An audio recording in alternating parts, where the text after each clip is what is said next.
스루프 타임즈 2023년 9월 23일자를 진행하도록 하겠습니다. 매일 그렇게 정리하고 싶은 세상 돌아가는 뉴스가 많은지 주제가 있음에도 불구하고 자꾸 그 선택을 하게 되는 뉴스들이 많이 있습니다. 좀 더 어느 정도 제가 좀 가면은 좀 어떤 그 너무 많은 뉴스를 취급한다는 것이 좀 안 좋지 않은가 이런 생각도 있지만 제가 그 세상 돌아가는 궁금증이 많아서 그런지 자꾸 제 스스로한테도 자꾸 그 기록을 남기고 싶은 욕심이 있다는 거 양해 말씀을 먼저 드리고요. 끝까지 봐주시고 내용이 좋았다고 생각하시면 구독, 좋아요 부탁드리겠습니다.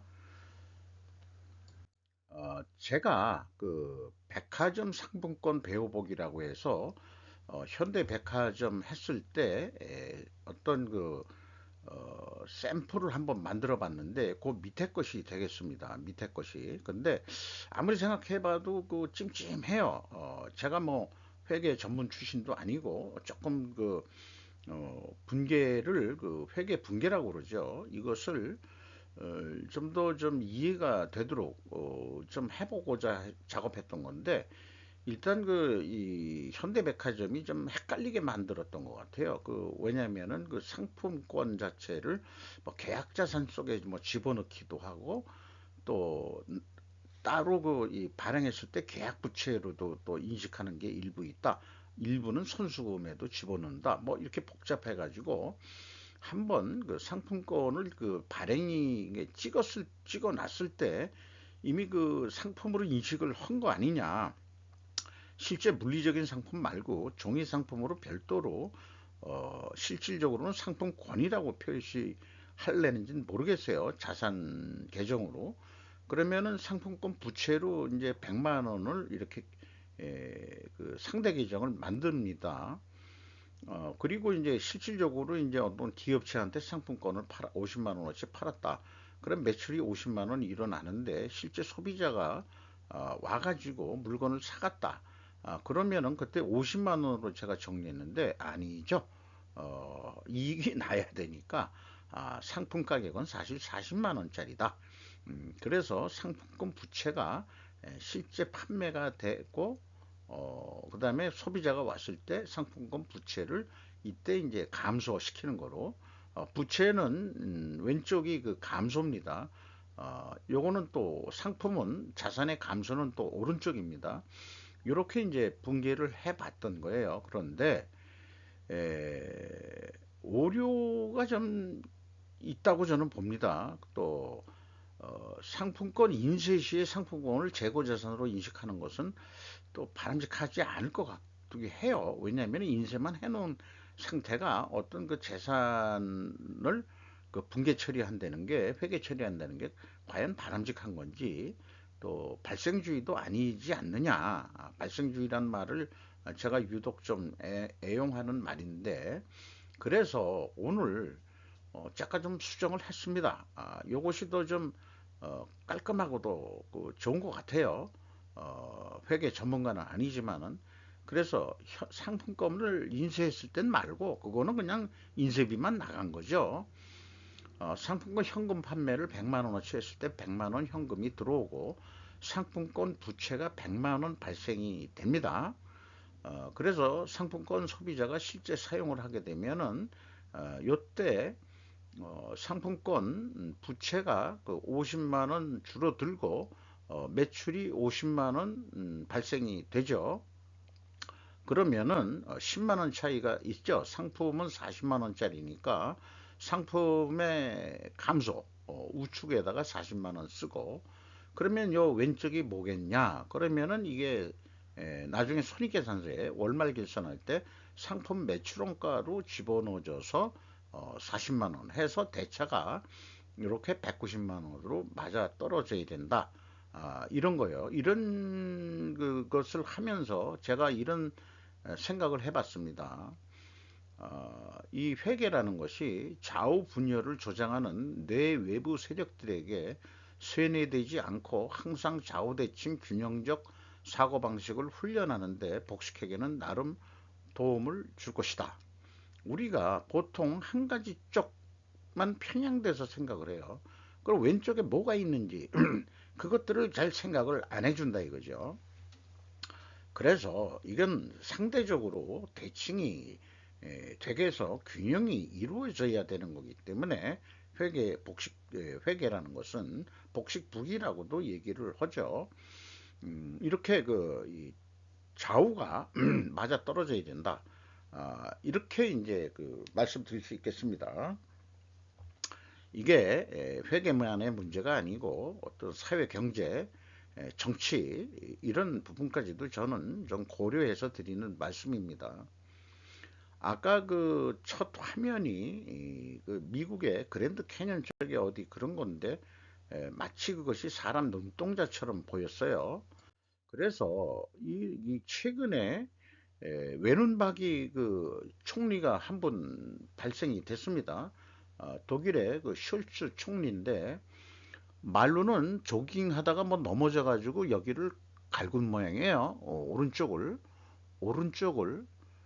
그래서 이제 그 뭐 저기 이렇게 그 안대를 했는데 그래가지고 또 이거를 자기 개인 SNS에 올렸는데 여러 가지 여기 찰과상도 좀 많이 있고 해가지고 참 많이 매우 아팠을 거라고 생각합니다. 그런데 이게 음모론에서 보면은 이게 한쪽 눈만 가지고 있는 것을 전시안이라고 얘기를 해요. 그래서 음모론 쪽에서 프리메이슨인가 아니면은 그 일루미나티 뭐 이런 식으로 얘기를 하는데 그것이 미국의 1달러 지폐 뒷면에 보면은 피라미드 위에 이렇게 전시안이 표현되어 있습니다. 눈 하나만. 그래서 일반적으로 천문하는 전문가들은 요게 이제 북극성을 상징하기도 한다. 다른 건 다 변해도 북극성은 자리가 안 변하죠. 우리가 안 변하는 거지만 그 북극성도 결국은 한 2만 5천 년 주기로 돈됩니다. 지구의 지축이 기울어져 있기 때문에 그게 북극성이 바뀐다는 거예요. 어디 그 태양계가 은하계를 한 바퀴 돌아오는 그 시간인지 어떤지 그 장관이 한 2만 5천 년 정도 된다는 얘기를 들었습니다. 근데 우리나라 전통적으로 천상연차 부다 지도를 보면은 요 노란 색깔로 되어 있는 게 은하수를 상징하고 있어요. 요거 그 사진을 게재하신 분들이 이렇게 되는데 요게 이제 그 동그랗게 그 안쪽에 돼 있는 게 태양이 돌아가는 두 가지 원이 있는데 그거는 제가 잊어버렸어요. 어쨌든 그게 이렇게 있는데 요 부분을 확대함 이렇게 보면은 요게 하나의 전시안이다. 이렇게 눈동자다. 이렇게 이제 그 인식을 하고 있는 거죠. 이런 것까지 탐구하는 사람들이 있더라고요. 그래서 그냥 좀 흥미 삼아서 한번 정리를 해 봤습니다. 그 사진 작가가 미국의 그랜드 캐니언에 마치 그 바위 뚫린 데서 그 달이 떠 있는 모습이 마치 눈같이 보여가지고 이렇게 해봤어요. 미국, 유럽서 오는 외국 관광객 늘었다. 송혜진 기자가 조선 비즈를 통해서 보도했습니다. 코카콜라 임원 워크숍 서울 가보자 만장일치 결정한 이유. 미 유럽 관광객 입에 늘어 코카콜라 관계자가 서울이 가장 요즘 그 트레디한 곳이니까 거기서 워크숍을 해보자 해서 만장일치로 찬성해서 한 30명 정도가 한국에 와서 워크숍을 했다. 이런 거를 소개를 하고요. 그리고 이 3박 4일 정도로 성수동과 그 신사동, 청담동 일대를 돌면서 팝업 스토어를 방문하고 각종 아이돌 상품 쇼핑을 즐기고 길거리 음식까지 경험했다고 이렇게 소개를 하고 있습니다. 어려진 외국 관광객 성수 신당동 간다. 신당동 떡볶이인가? 신당동을 왜 가지? 이 신당동이 사실 제 고향입니다. 고향 신당동이. 옛날에 신당동에도 판자촌이 있었어요. 이재명이는 청계천 판자촌 출신인지 모르지만은 그 김동연인가 걔도 청계천 판자촌 출신이라고 해서 둘이 짝짝꿍 맞아가지고 경기도지사까지 이렇게 그 추천해서 됐는지 모르지만은 저는 그 신당동 판자촌에서 산 출신입니다. 이걸 왜 얘기했지? 잠깐 어쨌든 그 외국 관광객들이 좀 젊어지고 있다. 그래서 영국, 독일, 네덜란드 관광객의 40% 정도가 30대 이하였다라고 얘기하고 있습니다. 그래서 2019년하고 비교했을 때 미국과 미주와 유럽에서 그 관광객들이 많이 늘고 있다 하는 것을 보여주고 있습니다. 그리고 최근에 어, 중국이 단체 여행객을 풀었다 하지만은 일본이 더 관광객이 더 많이 온다고 그렇게 지금 소개를 또 하고 있죠. 미중 경제 금융 관련 작업 그룹 관계 안정화 대화 해가지고 요거는 그 시사 일본 시사 통신입니다.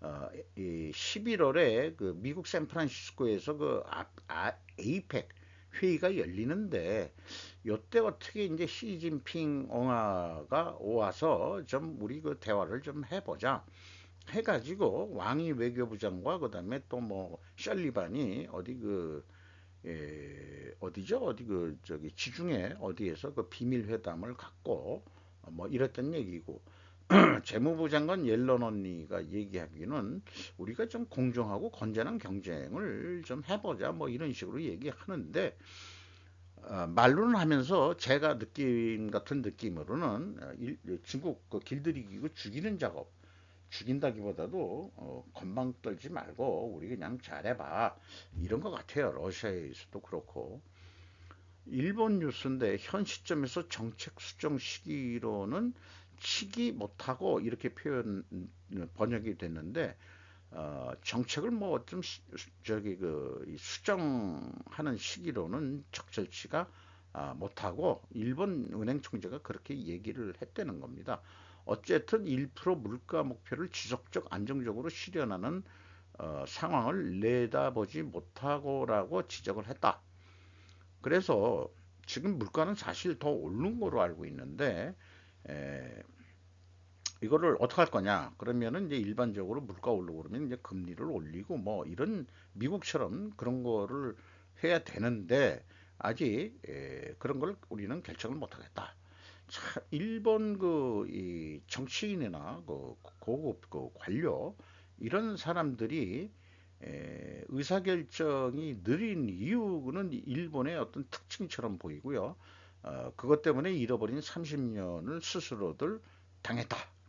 부동산만 부동산 하나만 보더라도 그런 얘기들의 그 뉴스를 소개한 적도 있죠. 주택 경제학자, 주택 판매 실망 후 주택 담보대출 금리 8% 경고 해가지고 요게 2022년도에서 2023년도 넘어오면서 이 주택 거래율이 이렇게 지금 팍 내려가고 있다 이런 얘기를 하고 있습니다. 그 주택담보대출 금리가 8%면은 우리나라는 지금 몇 프로인지 잘 모르겠습니다만은 지금 뭐 좀 그 쉽지 않다 하는 얘기를 좀 하는 것 같아요. 그래서 이게 11.3%는 먼스 오버 먼스 달별로 얘기했을 때 이렇게 내려갔고 연간 14.8%그 주택 거래가 내려갔다 이런 거를 소개를 하고 있네요. 그래서 그런지 우리나라도 주택 주담대 금리 7% 육박 지금 미국이 8%대 뭐 이렇게 얘기하는데 월급 절반 원리금 갚는 영끌적 비명 해서 김보영 기자가 조선비즈에서 보도를 했습니다. 미 고금리 장기화 예고에 은행채 금리 올라가고 6개월 내 최고치 주담대 고정금리 끌어올려 월급 44% 원리금 상환에서는 영끌적 부담 커질 듯 이런 냈어요. 그래서 영끌적 영혼까지 끌어모아 대출한 사람을 중심으로 가계대출 부실이 심화될 수 있다는 우려가 나온다.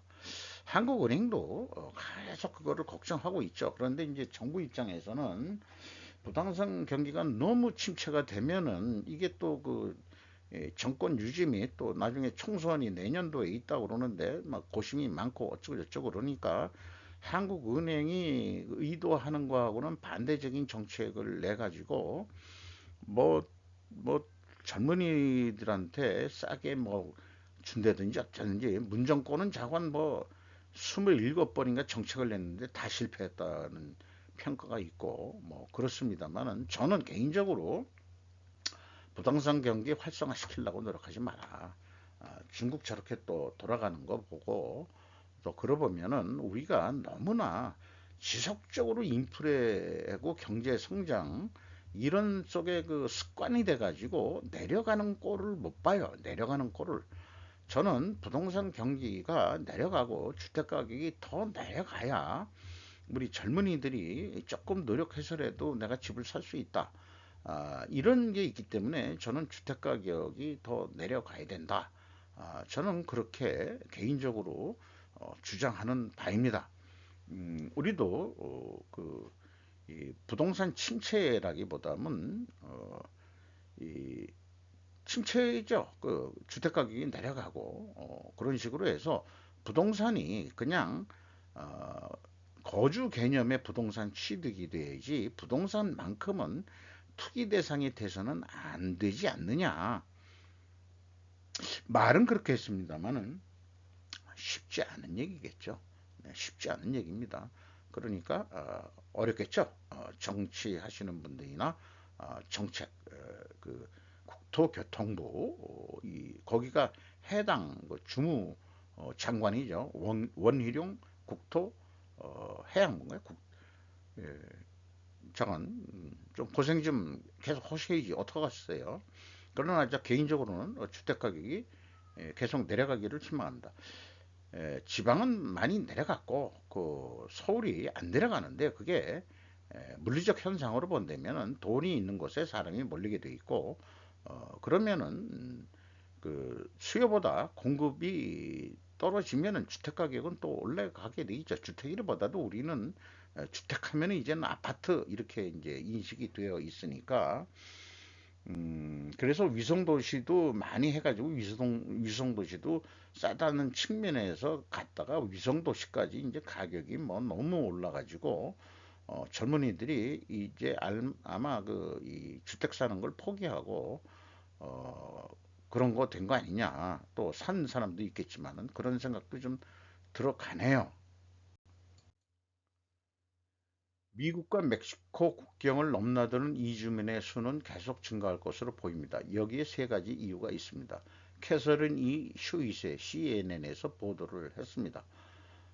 워싱턴에 있는 무당파 이민정책 연구소 선임정책 분석가인 어, 어리얼 루이즈 소토 제대로 발음했나 모르겠네.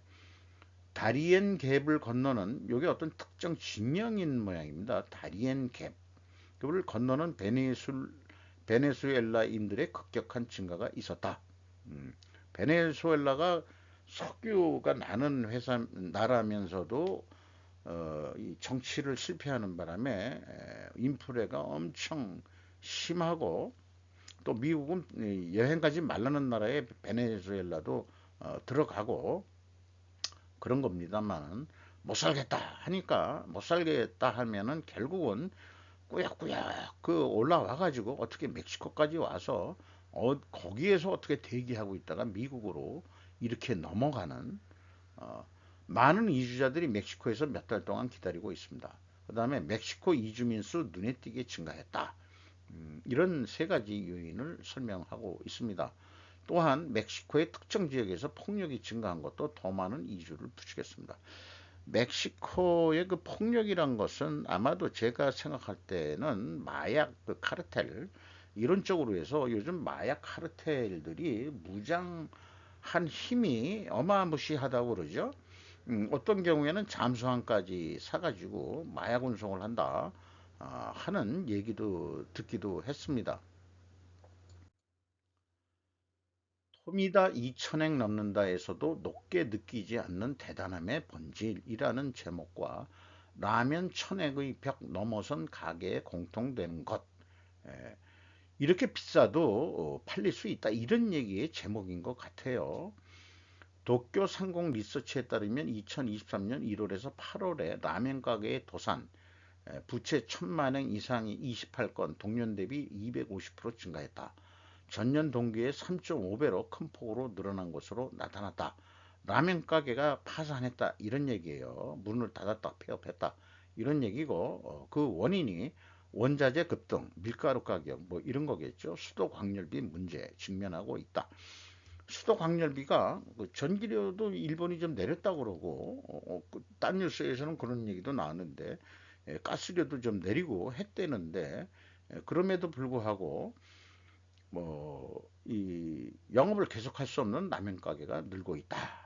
아, 이런 얘기예요. 그래서 이런 상황에서 맛의 진화는 눈부신 라면 천연의 벽 문제가 있다.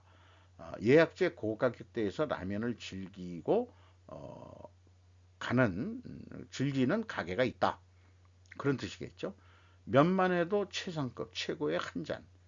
뭐 음료수를 마시나 뭐 소주 한 잔을 주나 정종 한 잔을 주나 잘 모르겠네요. 환상의 돼지 도쿄 SE 고기 4종류. 요게 이제 고기 4점을 주는 모양이에요. 그리고 이제 이게 면을 라면인데 어떻게 이게 말아먹죠? 음, 다시 객석 회전수 탈출을 생각한다. 그러니까 우리가 보통 이제 이 테이블 회전율이 높아야 된다. 싸게 해서 빨리빨리 먹고 나가서 그렇게 해야 된다 그러는데, 그래서 예, 이 싸게 말고 객석 회전율을 털어내고 초과 달성한 가게임을 느꼈기 때문이다. 톰이다라는 데가, 그래서 이게 2,000엔 넘게 이게 뭐 이것저것 주문하면은 요거 뭐 달걀 같기도 하죠. 달걀 익은 거 하나 이렇게 나오는데 2,500엔 우리나라 돈으로 하면은 한 2만 원 돈 현재로서는 되겠네요. 국수 하나 먹는데 2만 원 주고 먹을 우리 한국 사람들은 없을걸요. 도미다 같이 천천히 시간을 두고 먹을 수 있는 최고의 라면, 이것이 2,000엔 벽을 넘어설 수 있는 가게인 것이다. 무엇보다 중요한 건 굉장히 맛있어야 된다. 이건 그렇겠죠. 그래서 앞으로도 라면의 가격 양극화가 일어나고 세축화, 세축, 이게 그 뭐 어떤 이 가게의 그 등급들이 나눠진다. 이런 것들이 나타날 것 같다. 이런 얘기 같습니다. 음, 약간 뭐 여유 있는 사람들은 좀 비싼 음식을 좀 사 먹을 수 있고 그런 것도 있겠죠. 그래서 가성비에서 시성비로 회전율 탈출. 그래도 개인적으로는 저는 어, 일본에 최근에 그 한 몇 달 전에 갔다 온 적이 있는데, 악착같이 400엔짜리 그 각기 우동 사 먹으러 다녔어요. 찾아가지고 이 여기 우동에 뭐 곰이 올리고 그다음에 뭐 튀김 올리고 그따위 거 말고, 옛날 우리 그 축구 배고팠을 때 포장마차에서 말아먹던 각기 우동, 그거 맛을 일본에서 그래도 몇 군데 찾을 때가 있었습니다. 옛날 맛은 못 느끼지만 한국에서 먹던 그 다 자기가 어렵고 힘들고 했을 때 먹던 거를 찾게 되는데, 서울에서는 요즘 그런 옛날 그 포장마차에서 먹던 우동 맛을 느낄 때가 별로 없죠. 그래서 제가 또 옛날에 정리해 놓은 게 있는데, 이게 벌써 2022년 12월 18일 이수루기 종합회계 법물사무소 대표 이시나루 루가 기고한 글인데, 체인점 라멘 가게를 닫은 공인회계사 올릴 수가 없다. 싼 일본의 정체. 이렇게 해가지고 자관 이 드라곤 라면이라는 이름을 달아가지고 열심히 해서 2년 1개월 만에 결국 문을 닫았다. 국수값은 3, 40% 증가, 협상력 부족한 소규모점. 그러니까 이제 이 밀가루 가격이 올라가지고, 그리고 재료 원가 난방비가 오르더라도 라면의 판매 가격은 거의 동결돼 있다. 이게 몇백 엔에 팔았었는지 모르지만은 어, 가격을 조금이라도 올리면은 안 사 먹으러 온다. 이렇게 해서 쉽게 라면 가격을 못 올렸었다고 그래요. 그리고 음식점의 재료 원가율은 매가의 30%가 바람직한데, 그것을 넘어서면 이익을 확보하는 것이 어려워진다. 수십 엔의 인상이 손님에 큰 영향을 준다. 만약에 그 400엔짜리 제가 그 우동을 먹었는데 400엔 라면이 없는 모양이에요. 한 500엔이라고 그러면은 500엔에서 한 500, 한 30엔 이렇게만 되더라도 안 사 먹는다 이런 얘기예요. 물을 마실 틈 없이 바쁜 손에 남는 것은 월 60만 엔이었다. 이게 60만 엔 가지고는 도저히 이 고생하면서 이거 벌자고 안 된다는 거예요. 이거 가지고 여기 또 세금 내야죠. 또 뭐 여러 가지 또 공과금 내야죠. 이런 것 때문에 안 된다 이게. 그때 이제 계산 수치를 맞춰본 게 매출이 240만 했는데 재료비가 70%, 29.2%, 30%가 넘어서면 안 된다 이렇게 얘기했는데 그래서 이거가 이제 스루풋으로 얘기하는 대로 매출에서 재료비 뺀 거죠. 70.8% 스루풋 많이 남는 것처럼 보여요. 그런데 인건비가 70만 행, 그다음에 경비가 40만 행, 그래서 운영 비용이 110만 행, 운영 비용이 45.8%나 해당됩니다. 이익이 60만 행 남았는데 25%로 계산이 되네요. 이래도 이게 견디기 어렵다 이런 얘기예요. 그래서 여기 이제 이해하기 좋게 이거 여기 제조원가 당연히 안 하죠. 미쳤다고 그 라면 가게가 제조원가 하겠습니까? 공인회계사가 출신이 한 건데 이게 바로 스루프테계가 이렇게 간단하다는 것도 좀 겸해서 제가 좀 얘기를 하는 거예요. 식재 원가 70만 엔 원가 요게 70만 엔 인건비 70만 엔. 요걸 제가 표로 만든 거예요. 그리고 뭐 가게 임대료, 광열비, 소모품비 40만 엔 이렇게 넣고 그래서 경비라고 그래서 이익이 60만 엔 남았다. 그래도 못해 먹겠다. 이런 거였습니다. 그래서 일본에 이제 가면은 라면도 한 6, 700엔 정도는 줘야 먹을 거 아닌가 생각이 들어가네요. 한국 기업의 과반수가 매출 마이너스 성장, 경기 위축, 코리아 웨이브라고 요게 머니투데이 재팬 그러니까 일본판에서 코리아 웨이브라고 발행하는 뉴스입니다. 뭐 저도 쭉 그 1분기 그다음에 상반기 거 분석해서 하고 있지만은 뭐 매출액은 올랐어도 영업이익이 내려가는 데가 꽤 많죠. 그런데 이제 여기는 과반수는 매출 마이너스 성장 해가지고 경기가 저성장으로 가고 있다라고 제가 계속 얘기하는 거를 왜 국내 신문에는 좀 확실하게 좀 이렇게 보도를 하지 왜 일본판에서 이렇게 보도를 하나 몰라요. 어, 또 상장 기업의 매출액 평균은 중앙값보다 훨씬 낮은 마이너스 4.6%였다 이렇게 얘기를 하고 있고 전체 평균을 내린 결과라고 할 수 있다. 이 낮은 기업 때문에 증가율 하위 기업만큼 부진이 심각했다고 본다. 이렇게 얘기했습니다. 이건 다른 뉴스인데 중국의 군비 증강에 맞서고 미국은 수면 아래의 대항책을 여기까지 추진하고 있다.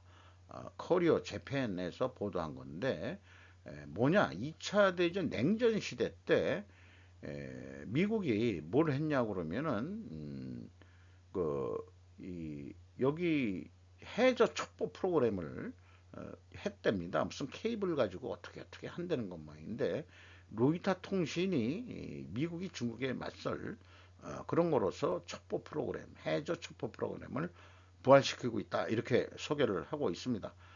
냉전 이후 가장 긴밀한 중로 관계인데 그래서 실질적으로 신냉전 시대는 왔다. 이렇게 얘기를 하고 있죠. 개딸에서 건재해야 할 민주당 9월 20일자 그 방송한 매체는 나중 뒷면에서 소개를 하겠습니다. 어, 이그 방송인의 주장은 지금 그 이재명은 바지 사장일 뿐이다. 아웃사이더가 인사이드가 된 이유 누가 밖에서 심은 것이다. 이렇게 얘기하고 민주당 총선 죽을 쓸 것이다. 실질 그림자 세력을 보자 가결을 추측할 수 있었다. 이렇게 얘기하고 만약에 부결시킨다 그러면 아마 총선에서 쟤네들 뻔하지 뭐 해가지고 또 이 민주당에서도 이제 이 배반 배신자들이 나왔다고 지금 벌거적거리고 있죠. 이재명이 심각할 때 친명계가 판을 칠 것이다.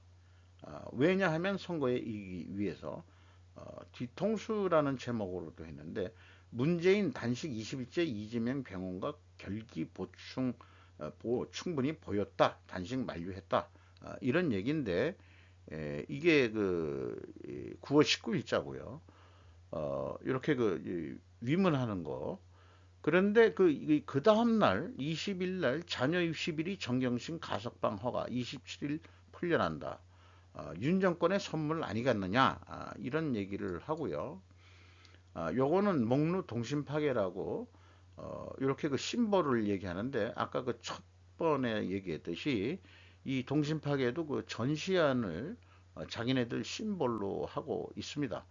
이 삼각형 피라미드 구조 안에 미국 1달러에 나와 있는 것처럼 이렇게 전시안을 자기네들 방송 심벌로 하고 있는데 왜 전시안을 선택했는지 자기네들이 다 돌아가는 세상을 모니터링하고 있겠다. 거짓말 하지 말고 양심적으로 잘 살아라. 이런 방송의 취지인지 그래서 돌아가는 것을 이권 관점에서 보자 이렇게 제시를 하고 있고요. 그래서 이 주장들을 얘기했는데 윤 정권은 문재인이 만들어준 정권이다.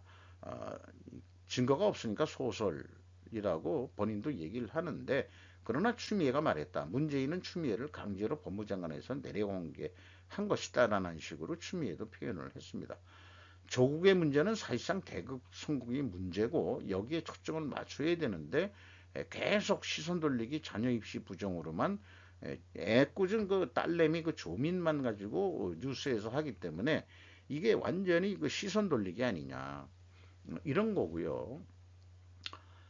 사실 그 더 파헤친다 그러면은 조국 사모펀드가 문제인데 그걸 파야 되는데 그러면은 그 안 걸리는 그 정치인들 여야의 그 뭐 이것저것 이해관계로 안 걸리는 놈들이 없는 것 같아요. 그러니까 시시들 하는 거죠. 그럴 거라고 봅니다. 이재명 대표 당 통합 운영 의지를 계속하고 박강원 원내대표가 체포한 부결을 거듭 요청은 했지만 박강원은 친문계다. 이재명만 손해보았다. 적절한 타협책이 안 나오는 것 같아요. 공천에 불이익을 주지 않겠다는 뉘앙스를 뭐 이재명이 했는데 이 반대파 이번에 이 등을 돌린 사람들이 우리가 공천이나 받자고 니한테 그걸 뭐 그 투표 그 체포 동의안 부결시켜달라는 거 들어줄 것 같으냐? 뭐 이렇게 해서 자존심을 긁어서 배반표가 많이 나왔다 이런 식으로 하고 있어요. 후폭풍 청정래 이재명 대표 사퇴 없다 승리 이끌 것. 그런데 이 정청래라는 사람이 JMS가 정명석이죠. 사이비 교주. 근데 그 고향이 같다며요. 그래서 뭔가 종교이권이 깔려 있다 이렇게 그 추정을 하고 있고 민주당 돈이 말라가고 있을 것이다. 그다음에 정치인은 공천해주는 사람에게 원래 몰리게 돼 있고 국가의 이익이 먼저가 아니고 자기 이익이 먼저다 이게요. 정치인들 그 정도 수준으로 알아야 됩니다. 이런 식으로 얘기하고 또 이재명 체포동의안 가결되자 일부 민주당 의원 대상 살인 예고글도 나왔다. 그 체포동의안 부결되면 총선이 유리하지 않을 것이라고 보고 있고 이재명 체포를 계속 방해할 것이다. 실제 법원 그 심리로 체포 영장이 떨어지면은 그리고 당뇨 환자는 단식을 하면은 뭐 죽을 확률이 많다. 이재명 씨가 당뇨 환자 모양이에요. 네. 그리고 만약에 죽으면은 모든 기소가 없어지기 때문에 그좀 문제가 있을 수 있다 이거죠. 그래서 이재명을 녹색병원에서 빼나와야 한다라고 주장을 하고 있습니다. 한마디로 개딸들에 대한 얘기로 나오기 시작하는데 개딸들은 모두 한국인들일까? 한국 국적을 딴 중국인들이 많다. 조선족 포함해가지고요. 그래서 민주당의 이 말하자면 이 후보 선출 방식이 잘못됐다. 당원은 많다 하더라도 실제 활동하는 개딸들 이런 걸 보면은 수십만 명의 댓글 부대만 누가 돈을 줘가지고 움직인다 그러면은 정치를 좌지우지할 수 있다 이런 얘기가 되기 때문에 지방 분권화 잘못됐다. 왜 지방자치에서는 뭐 얼마 저기 제주도도 그렇고 뭐 투자 유치 뭐 해서 영주권 준다 뭐 한다 이런 거 그리고 뭐 한국에서 몇 년 살면은 투표권을 준다 이 그 야권 애들이 현재의 야권 애들이 그런 거로 해가지고 어 자기네들한테 유리하게 이렇게 했던 거로 비판을 하고 있어요. 그리고 뭐 이런 그 방송을 하는데 뭐 댓글들에 어떤 표현들이 너무 편향이 된 거 아니요라고 누가 이제 또 하니까 그 맞다. 지금은 편향이 되는 시대다. 다시 신냉전 시대다. 근데 중국에 베팅하려는 친중인들이 많은 게 문제다. 그런 얘기고 한국은 미국과 다시 미국과 친해져야 되고 혈맹 관계가 돼야 된다. 미국을 또 이 사람들은 또 비판을 하고 있고요. 객관적인 입장에서 자기네들은 그렇게 하고 있다 이런 얘기를 하고 있고 그리고 한국이 사실 미국이 만들어준 나라지 에, 그 일본이 무조건 항복하면서 그게 핵폭탄 두 발 아니냐. 그래서 한국은 의리를 지켜야 된다. 정치에 뭐가 의리가 있는지 모르지만 그래도 의리는 지켜야 된다. 이렇게 얘기하고요. 현재는 미국이 따로따로 하는 게 아니고 중로 모두를 현재 견제하고 그러니까 그 러시아가 동쪽과 서쪽 이런 쪽 그러니까 러시아는 서쪽 그 다음에 이제 에, 중국은 그 대만 문제 이런 두 가지를 다 가지고도 어, 전력이 한 군데만 이게 치중해서 하더라도 이기가 어려운데 미국은 지금 양쪽에 벌려놓고도 지금 견딜 수 있는 게 그만큼 그 미국의 국력이 센 거 아니냐라고 그렇게 생각하게 됩니다. 저는 분석 한국의 윤 씨는 국내 비판자들을 상대로 공산주의자로 매도합니다.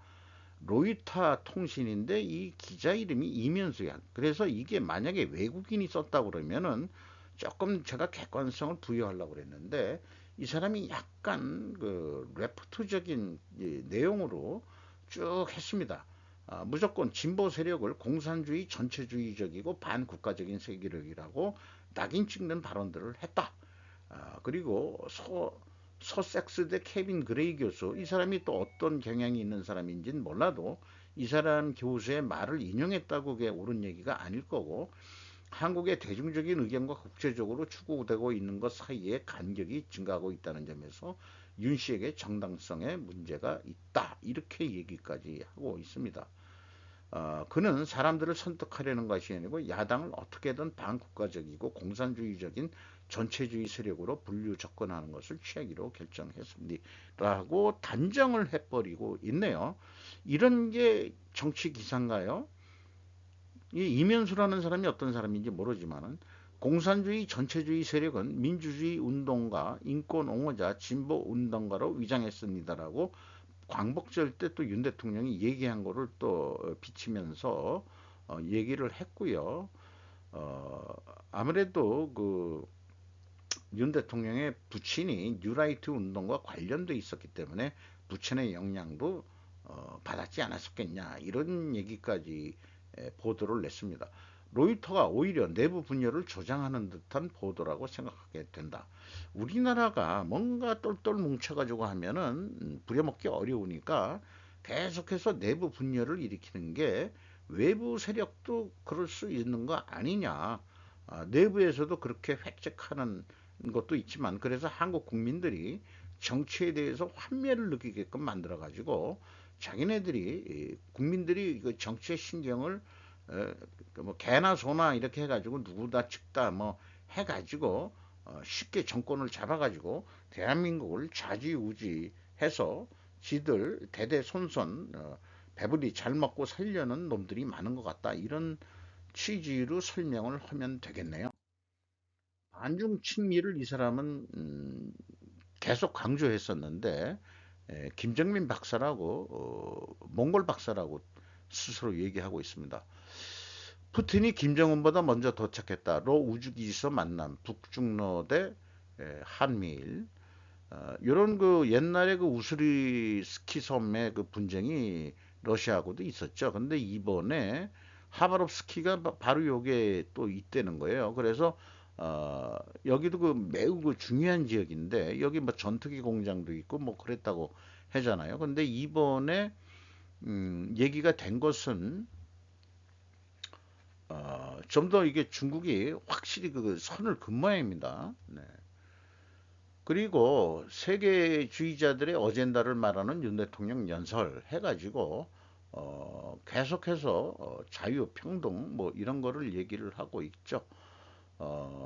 세계 경제는 통합되어 가고 있다 하고 한국에 누가 대통령이 돼도 미국의 의도대로는 끌려가게 될 것이다. 이렇게 얘기를 하고 있고요. 아직도 남한에 북한에 대한 낭만적으로 생각하는 사람들이 많은 것 같다.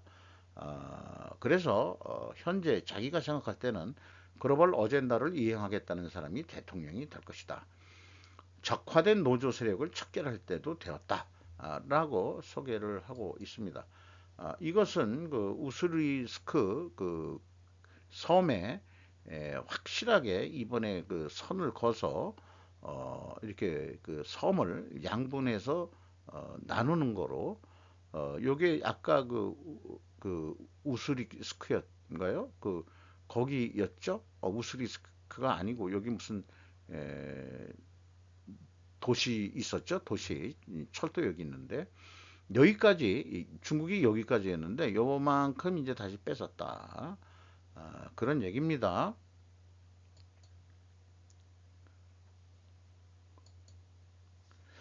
그래서 요즘 극단, 편향 뭐 이런 게 나오는데 극단적 친미는 극단적 반중이 돼야 된다라고 그것이 한국의 생존 전략이라고 저도 동의를 합니다. 윤 대통령 유엔 총회 기조연설 국제사회 연대로 자유지켜야 광의적인 글로벌 어젠다를 그 얘기하고 있다 하는 거죠. 대한민국은 국제사회의 책임 있는 일원으로서 세계 시민의 자유와 국제사회의 번영을 위해 책임과 역할을 다할 것입니다. 이렇게 해줘야 어, 말하자면은 그 글로벌 세력들이 좋아하는 그런 말이다 이런 얘기가 되겠어요. 자유와 연대, 전환기 해법의 모색 뭐 이렇게 해가지고 대통령실에서 홍보한 자료입니다. 그리고 그 유엔 총회 사무실에서 어, 그 회의장에서 연설하는 장면인데 그 사람들이 빽빽하진 않죠. 아마 미국 대통령이 한다 그러면 빽빽히 찰 텐데 그래도 옛날 그 문재인이 했을 때보다는 그래도 많이 와 있는 것 같아요. 그나마 그게 좀 다행이라고 생각합니다. 어, 뭐 우리가 그 이 뭐 금융중개기금에 3천만 달러, 그다음에 뭐 이니시어티브에 뭐 3억 달러 등등 해서 글로벌 보건 체제에 기여를 하겠다 하는 것도 있고 그런 거를 소개를 하고 있네요. 중앙아시아와 탈선소로 제휴, 새틀 창설의 러시아 중국의 대항, 유미우리 신문이 보도를 한 건데 일본이 도쿄에서 26일에도 장관급 첫 회담을 열고 일본에서는 니시무라 경제산업장관이 참석한다. 그러니까 이 중앙아시아 스탄 국가들이 우리 고대사하고 매우 관계가 깊은 나라들이라고 제가 여러 번 얘기를 했는데 제가 이런 뉴스를 보면서 한국의 정치인들은 그동안 뭐 했나? 일본에게 계속 선수를 당하면서 어, 그렇죠. 자기 뱃속 착복하게 급급해가지고 어, 이 미래 한국을 위한 투자. 그 다음에 뭐 자, 1대1로도 지금 중국이 접근하고 있죠. 그 다음에 이 구소련 국가였고, 그런데 이걸 탈탄소화라는 명분으로, 뭐 돈도 좀 대주고, 어쩌고 저쩌고 하면서 결국 일본의 속내는 뭐겠냐. 아마 지하 자원을 획득하는 것일 것입니다. 지금도 러시아하고도 그 천연가스 그 프로젝트 개발 연해주 쪽 어디에서 하고 있죠. 그런 거 있어요. 그러니까 미국에 확 충성하는 걸 보여주면은 이렇게 그 약간씩 그 이 말하자면 자기네 나라 유리하게 뭘 좀 행동하는 것은 미국이 못 본 척한다 이런 얘기예요. 그렇게 이해를 저는 하고 싶습니다.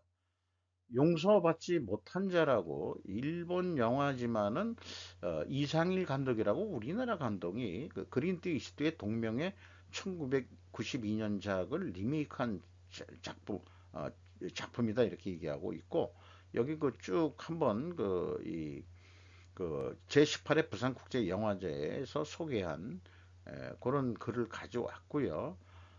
또 여기에서는 그 미국 영화에서는 그 이 핍박받는 사람이 인디안들로 나올지 모르지만은 여기에서는 이제 아이누족도 겸해서 그려졌고 이 주인공이 여기 누구냐? 옛날 사무라이인데 이게 살인자로서 자기가 살기 위해서 살인할 수밖에 없었는데 토벌꾼들을 음, 요거는 이제 뭐 그 홋카이도 어느 지방에 그 경찰서장이라고 돼 있지만은 약간 모자 쓰고 뭐 이런 게 이제 그 미국 냄새도 좀 나게 하면서 어떻게 찍은 것 같은데 자관 어쨌든 예, 이렇게 복수를 하는 거로 해서 여기에서 얘기하면은 폭력의 악순환에 대해 회의적인 시선을 담고 있다 이런 뉴스를 한번 정리를 해봤습니다. 자니스 문제에서 드러난 일본 사회의 싫어하는 풍조와 좌파 세력의 결정적인 문제점에서 호리의신하고 정신과 의사다운 어떤 심리적인 표현들로 해가지고 어떤 연예인 엔터테인먼트 회사가 성착취 뭐 이런 쪽같이 얘기가 나오는데 이런 것들이 왜 이제까지 시시하게 됐느냐. 일본 사람들은 강한 사람에게는 상냥하게 약한 것에는 강한 경향이 있고 비판적인 것을 말하는 사람에 대한 반감과 혐오를 심는데 성공하면은 반석이다. 그리고 일본적 진보의 문제점에 대해서도 쭉 얘기를 하고 있습니다. 심리적인 문제에 한일 간의 차이는 없을 것 같다. 저는 이런 생각을 해보고요. 자신들의 형태와 성격이 하나의 권위로서 기능하는 데 대한 자각과 반성이 없다. 아, 진보 세력들이 한마디로 좌파 세력들이 일본 내에서도 그렇다. 우리나라도 그렇지 않나요? 그리고 일본적 진보 사람들이 해야 될 것은 보통 사람들로부터 신용을 얻기 위해 더 관심을 돌려야 할 것이고 타인을 재판한 말을 자신과 자신의 주위에도 넣어가는 윤리적인 일관성이 있으면 사회의 신용도도 향상되고 더 큰 영향력을 발휘하게 될 것이다. 현재 더불어민주당한테 이 말을 꼭 해주고 싶네요. 원전 사고의 연설을 어떻게 생각하는가? 언설을 했는데 그 싸우는 방법은 압도적으로 후자가 치졸했다. 원전 추진과 뭐 반원전 이거 싸움으로 봤을 때 반원전을 추진하는 방법이 그 싸우는 방법은 아주 치졸했다. 이렇게 얘기를 하면서 일본 진보 세력 좌파들의 문제점에 대해서도 일가를 하면서 좀 비판적인 글을 써냈네요. 그 정신과 의사가 다 정신병자라고 보고 있는 것 같습니다. 리버럴이라는 거 말은 좋은데 이 리버럴 러닝이 중국과 한국 정부의 움직임과 연동되어 보이는 부분이 있었던 것도 아쉬웠다. 이런 거. 그러니까 일본의 좌파하고 한국의 좌파하고 뭔가 그 연대가 되는 모양이죠. 중국은 뭐 당연히 또 공산주의고 하니까 여기에서 얘기하는 일본 공산당만 진보 세력이라고 얘기하는 건 아닌 것으로 알고 있습니다. 이상 좀 길었습니다. 마치도록 하겠습니다.